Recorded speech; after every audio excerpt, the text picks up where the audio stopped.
కాకినాడ జిల్లా తుని మండలంలో చంద్రబాబు నిర్వహించిన రా కదలిరా సభ విజయవంతమైంది.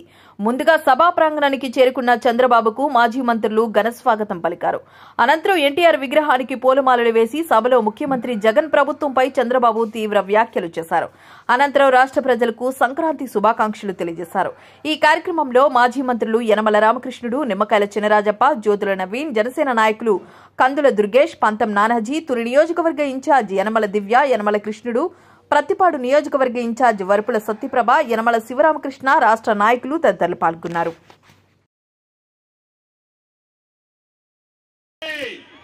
ప్రజా చైతన్యం చేయండి. తెలుగుదేశం జనసేన ఎక్కడికక్కడ ఒక సునామీ సృష్టించే విధంగా మీరు పనిచేయండి. మీ జీవితాల్లో వెలుగిచ్చే బాధ్యత, మీ భవిష్యత్తుకు భరోసా ఇచ్చే బాధ్యత మాదని మరొకసారి మీ అందరికీ విజ్ఞప్తి చేస్తున్నా. సిద్ధమా తమ్ముళ్ళు అడుగుతున్నా, యువతను అడుగుతున్నా, సిద్ధంగా ఉన్నారా అడుగుతున్నా. ఉన్నామంటే గట్టిగా చెప్పండి, చెప్పండి ఉన్నామని చెప్పండి. అదే కాదు, రైతు కోసరం తెలుగుదేశం జనసేన రెండు పార్టీలు కూడా అన్నదాత కింద 20,000 రూపాయలు ఇస్తాం. అక్వా రైతును ఆదుకుంటాం. అక్వా రైతంతా కూడా చాలా వరకు చితికిపోయే పరిస్థితి వచ్చింది.